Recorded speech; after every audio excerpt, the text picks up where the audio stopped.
বিচারের নামে মানুষকে হত্যা করা হয়েছে। প্রতিটি এক্সট্রা জুডিশিয়াল বিচার বহির্ভূত হত্যার বিচার বাংলাদেশে করতে হবে। এবং এটা বর্তমানে যারা দায়িত্ব পেয়েছে ইন্টারিম গভর্নমেন্ট, তাদেরই দায়িত্ব, এইটা তাদের নৈতিক দায়িত্ব। এই বিচার তাদেরকে করতে হবে। বিচারের নামে যত আলেমকে অত্যাচার করা হয়েছে, বিচারের নামে বিচারালয়কে রাজনৈতিক হাতিয়ার বানিয়ে যত এক্সট্রা জুডিশিয়াল কিলিং, বিচার বহির্ভূত হত্যাকাণ্ড ঘটেছে, ওই প্রত্যেক কলঙ্কিত বিচারকদের বিচার চায় বাংলাদেশের মানুষ। তাই বলবো সরকারকে, ফরহাদ মজহারের মতো সিআইএর দালাল, ভারতের দালালদের কথায় বিচলিত হবেন না।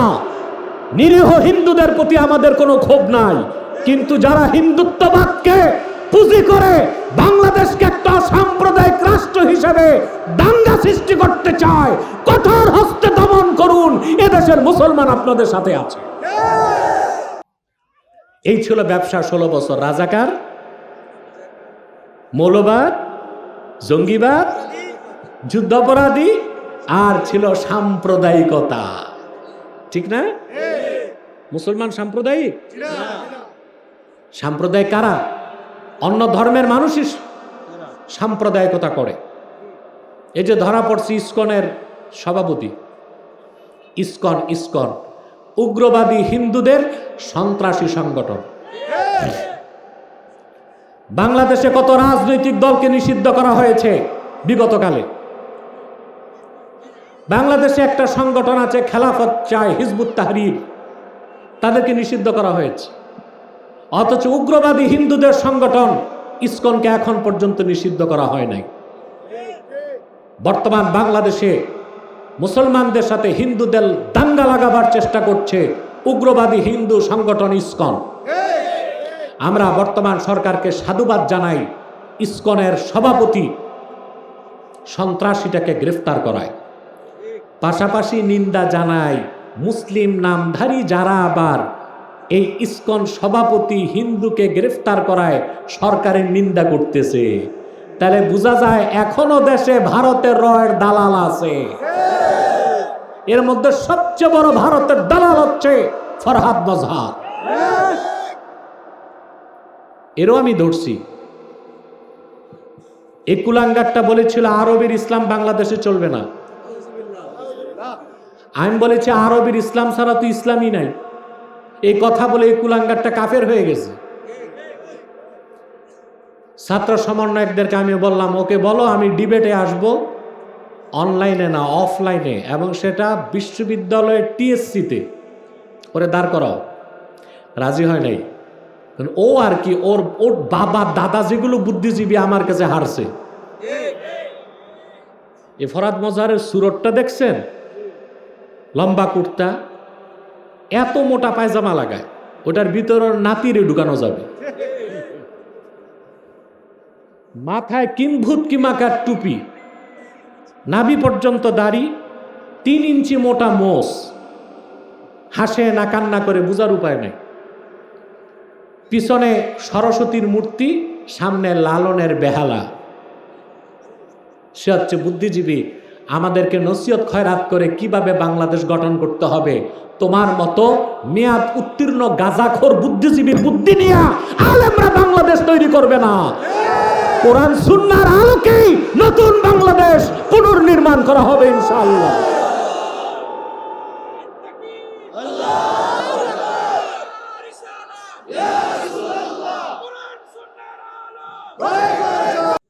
আসুন তেলাওয়াতের মাধ্যমে প্রবেশ করছি আলোচনায়। আমার সঙ্গে আপনারা একবার পড়ুন, যেন আল্লাহর কোরআনের প্রতিটি বাক্যের, প্রতিটি শব্দের, প্রতিটি অক্ষরের নূর আল্লাহ আমাদের অন্তরে বিকশিত করে দেন। পড়ুন। আউযু বিল্লাহি মিনাশ শাইতানির রাজীম। বিসমিল্লাহির রহমানির রহিম। আলিফ লাম রা। কিতাবুন আনজালনাহু ইলাইকা লিতুখরিজান নাসা মিনায-যুলুমাতি ইলান-নূর। সূরাটি শুরু করলেন আল্লাহ তাআলা তিনটি অক্ষর দিয়ে, আলিফ লাম রা। আলিফ লাম রা। কোরআন কারীমের বিভিন্ন সূরার শুরুতে আল্লাহ তাআলা এইরকম অক্ষর ব্যবহার করেছেন। যেমন সূরা বাকারার শুরুতে তিনি বললেন আলিফ লাম মিম, কোথাও আলিফ লাম রা, কোথাও ইয়াসিন, কোথাও তাহা, কোথাও নুন, কোথাও কাফ হা ইয়া আইন সাদ। বলেছেন না? সুবহানাল্লাহ। সকল মুফাসসির এই অক্ষরগুলোর অর্থ কি আল্লাহই ভালো জানেন। বান্দা এগুলোর অর্থ জানুক আল্লাহ চান নাই। এজন্য সকল মুফাসসির এই হুরুফুল মুকাত্তাতগুলোর ব্যাখ্যায় লিখে দিয়েছেন আল্লাহু আ'লামু বিমুরাদিহি বিযালিক, যে অক্ষরগুলোর অর্থ আল্লাহ তাআলাই ভালো জানেন। এই ভাই আমার দিকে দৃষ্টি দাও, বলেছি নড়াচড়া চলবে না, একেবারেই দৃষ্টি আমার দিকে। তা আমি বলি আল্লাহ তাআলা তো অবশ্যই জানেন, তবে অবশ্যই আল্লাহর হাবিবও এগুলোর অর্থ জানতেন। কারণ কোরআন যার উপর নাজিল হয়েছে উনিও যদি এগুলোর অর্থ বলি যে জানতেন না, তাহলে বলতে হয় না এগুলো অনর্থক নাজিল হয়েছে। কোরআন শরীফে অনর্থক কোনো অক্ষর আছে? অনর্থক নাজিল হয়েছে মানে একটা অক্ষরও আছে? দলিল নেন কোরআন থেকে। হুরুফুল মুকাত্তাতগুলোর অর্থ আলিফ লাম মিম, আলিফ লাম রা, ইয়াসিন, তাহা, এগুলোর অর্থ উম্মত জানে না, আল্লাহ জানেন, আল্লাহ রসুল জানতেন। রসুল্লাহ যে জানতেন তার দলিল দিচ্ছি আমি কোরআন কারীম থেকে। আল্লাহ তার হাবিবকে বলেন লা তুহাররিক বিহি লিসানাকা লিতা'জালা বিহি ইন্না আলাইনা জামআহু ওয়া কুরআনাহ। প্রিয় হাবিব মুহাম্মদ সাল্লাল্লাহু আলাইহি ওয়াসাল্লাম, কোরআনকে মুখস্থ করার জন্য, আত্মস্থ করার জন্য আপনার জবানকে দ্রুত নাড়বেন না, দরকার নাই। বরং এই কোরআন যখন আমি নাজিল করি আপনি শুধু শুনবেন। এই কোরআনকে আপনার সিনায় জমা করে দেবার দায়িত্ব আমি আল্লাহ। সুম্মা ইন্না আলাইনা বায়ানা, অতএব এরপরে এই কোরআনের যে অংশগুলো ব্যাখ্যা করা দরকার আপনার কাছে আমি আল্লাহই ব্যাখ্যা করে দিব। তো স্পষ্ট বোঝা যায় কোরআন কারীমের বিসমিল্লাহর বা থেকে মিনাল জিন্নাতি ওয়ান নাসের সিন পর্যন্ত প্রতিটি বাক্যের, প্রতিটি শব্দের, প্রতিটি অক্ষরের কি অর্থ, কি ব্যাখ্যা আল্লাহ তার রাসূলকে তো জানাই দিয়েছেন। এখন কেউ যদি বলে না সবই জানাইছেন, শুধু হুরুফুল মুকাত্তাতের অর্থ আল্লাহ তার রাসূলকে জানান নাই, এই কথা যে বলবে ওটা জাহেল ছাড়া আর কিছু হইতে পারে? তাহলে আমরা বলতে পারি হুরুফুল মুকাত্তাতের অর্থ তো অবশ্যই আল্লাহ জানেন, আর অবশ্যই আল্লাহর রাসূলও জানতেন। বান্দার জানার দরকার নাই, আমরা সেজন্য জানি না। কথা বুঝতে পারছেন? এরপরে আল্লাহ তাআলা বলেন কিতাবুন আনজালনাহু ইলাইকা লিতুখরিজান নাসা মিনাজ যুলুমাতি ইলান নূর। মুহাম্মদ সাল্লাল্লাহু আলাইহি ওয়াসাল্লাম, আপনার উপর আমি যে কিতাব নাজিল করেছি, আপনার উপর আমি কিতাব অবতীর্ণ করেছি এ কোরআন, যেন আপনি গোটা বিশ্ব মানবতাকে অন্ধকার সমূহের ভিতর থেকে বের করে একটি নূর, একটি আলোর দিকে আনতে পারেন। সুবহানাল্লাহ। এখানে জুলমাতুন শব্দের বহুবচন জুলুমাত। জুলমাতুন মানে অন্ধকার। কি কথা বলে না? আর এর বহুবচন জুলুমাত। আর ইসলামকে আল্লাহ বলেছে নূর, আলো। তার মানে ইসলাম হচ্ছে শুধু নূর বা আলো, এর বাইরে যত ধর্ম, তন্ত্র, মন্ত্র, মতবাদ, ইজাম সব কিছুকে আল্লাহ তাআলা অন্ধকার বলেছেন। ওখানে মুক্তির কোনো ব্যবস্থা নাই, ওখানে আলোর কোনো লেশ নাই, ওখানে সত্যের কোনো অস্তিত্ব নাই। সুবহানাল্লাহি বিহামদিহি। রাসূল করিম সাল্লাল্লাহু আলাইহি সাল্লাম আল্লাহর পক্ষ থেকে প্রাপ্ত কোরআনের মাধ্যমে ১৫০০ বছর আগে বিশ্বের মানুষকে দ্বীন ইসলামের পথ দেখালেন। ওই দ্বীন ইসলামকে আল্লাহ বলেছেন নূর, আলো। সুবহানাল্লাহ। আসুন ইসলাম সম্পর্কে আমাদের ধারণা কি স্পষ্ট করে নিই। আমাদের দেশের অধিকাংশ মুসলমান যারা প্র্যাকটিসিং মুসলিম, নামাজ রোজা পড়ে, টুপি দাঁড়িয়ে আছে, এদেরও অধিকাংশ মানুষ ইসলাম সম্পর্কে সুস্পষ্ট ধারণা রাখে না। তারা ইসলামকে মনে করে গতানুগতিক ধর্মের মতো ইসলামও একটা ধর্মই না। ইসলাম হচ্ছে আল্লাহ কর্তৃক মনোনীত, আল্লাহ কর্তৃক প্রেরিত, আল্লাহ কর্তৃক স্বীকৃত একমাত্র জীবন বিধান। বলেন সুবহানাল্লাহ। আমি 3টি কথা বলেছি, আল্লাহ কর্তৃক প্রেরিত, আল্লাহ কর্তৃক মনোনীত, আল্লাহ কর্তৃক স্বীকৃত জীবন ব্যবস্থা, দিন বা ধর্মের নাম হচ্ছে ইসলাম। বলেন সুবহানাল্লাহ। যা আল্লাহ ১৫০০ বছর আগে তার হাবিব মুহাম্মদ সাল্লাল্লাহু আলাইহি ওয়াসাল্লামের মাধ্যমে প্রতিষ্ঠিত করেছেন। সেই দিনকে আল্লাহ বলেছেন, ইসলামকে বলেছেন আল্লাহ নূর। সুবহানাল্লাহ। ইসলামকে আল্লাহ শুধু নূর বলেন নাই, ইসলামের অনেক পরিচয় আল্লাহ কোরআন কারীমে তুলে ধরেছেন। যেমন ইসলামকে আল্লাহ বলেছেন উরওয়াতুল উসকা। সুবহানাল্লাহ। আল্লাহ রাব্বুল আলামিন বলেন ফামান ইয়াকফুর বিত্তাগুতি ওয়া ইউমিন বিল্লাহি ফাকাদ ইসতামসাকা বিল উরওয়াতিল উসকা।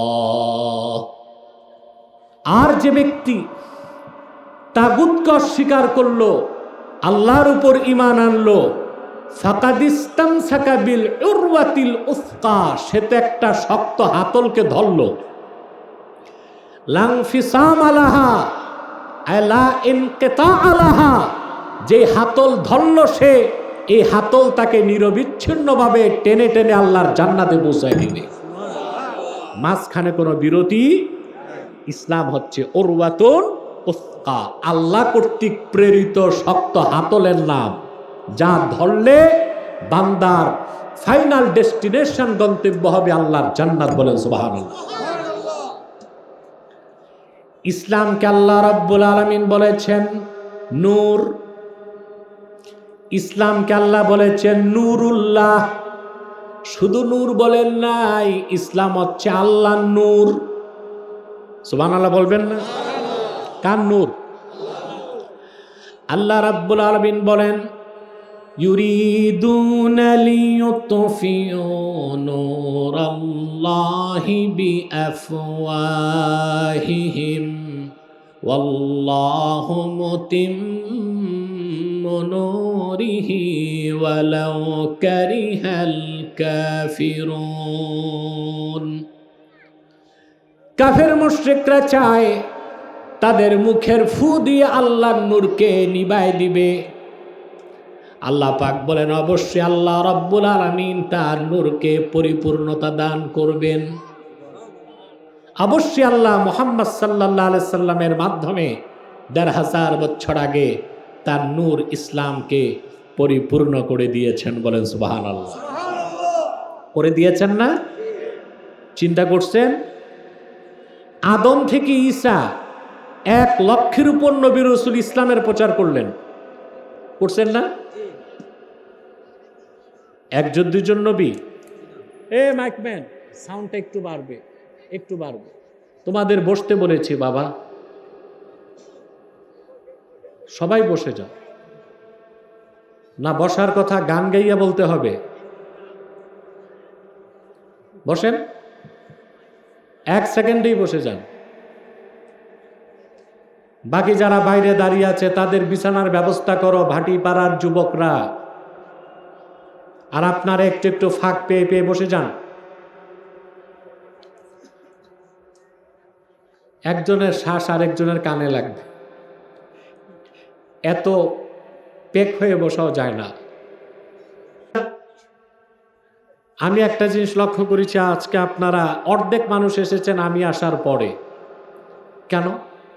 আপনারা কি সবসময় বাংলা টাইম মানবেন? এটাই তো করতেছেন আপনারা। সকাল 9টার ট্রেন বাংলাদেশে রাত 9টায় ছাড়ে, সব জায়গায় সেই হিসাবই করেন আপনারা। ভাবছেন হুজুর বলছে 2টায় আসবে, আসতে আসতে তো 3টা বাজতেই পারে।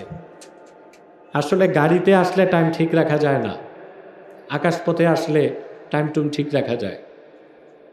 তো কথা শুনতেছেন, বুঝতেও আছেন।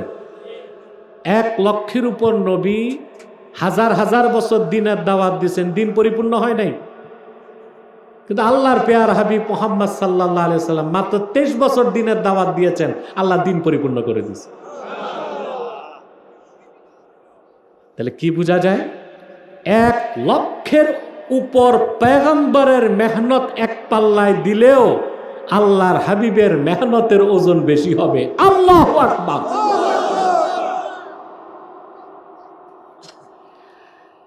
রাসূল করিম সাল্লাল্লাহু আলাইহি ওয়াসাল্লাম 23 বছর দিনের দাওয়াত দিলেন। আল্লাহর দিনকে প্রতিষ্ঠার জন্য একটি নয়, 2টি নয়, অসংখ্য জিহাদে তিনি নেতৃত্ব দিলেন। উহুদে গিয়েছেন, বদরে, খন্দকে, হুনাইনে, তাবুকে, 1টি 2টি নয়, 27টি গাজাওয়াত যুদ্ধে রাসূলুল্লাহ নিজে সেনাপতির দায়িত্ব পালন করেছেন। উহুদের ময়দানে দান মোবারক শহীদ করেছেন। তায়েফের মধ্যে রাসূল করিম সাল্লাল্লাহু আলাইহি ওয়াসাল্লাম ওনার পবিত্র রক্ত ঝরিয়েছেন।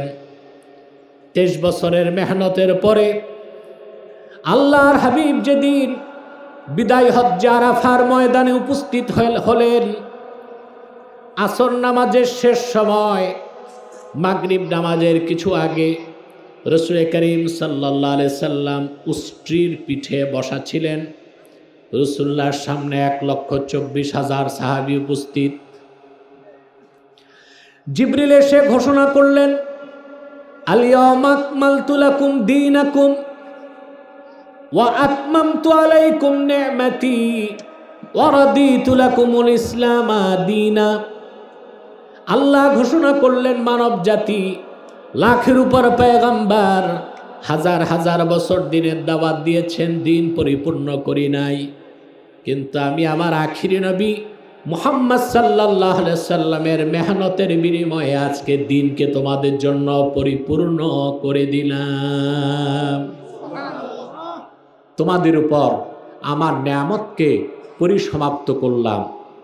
ওয়া রাদিতু লাকুমুল ইসলামা দীনা।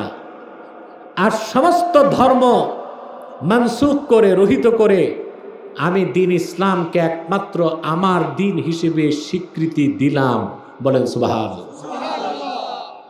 আল্লাহ যে ওয়াদা করেছিলেন যে আমি আমার নূরকে পরিপূর্ণতা দান করব, রাসূলুল্লাহ সাল্লাল্লাহু আলাইহি ওয়াসাল্লামের মাধ্যমে 1500 বছর আগে আল্লাহ তার সেই নূরুল্লাহ দিন ইসলামকে পরিপূর্ণ করে দিয়েছেন। ঠিক না?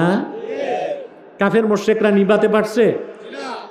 আজ তো পৃথিবীতে 1500 বছর আগ থেকে আজ অবধি ইতিহাসগুলো দেখেন, পৃথিবীতে যুগে যুগে বিভিন্ন অপশক্তি, পরাশক্তি, তাগুতি শক্তি ইসলামকে আঘাত করেছে। তারাই নিশ্চিহ্ন হয়ে গেছে, ইসলামের ক্ষতি কেউ করতে পারে নাই। সুবহানাল্লাহ। ইসলাম ক্ষতি হওয়ার জিনিস না।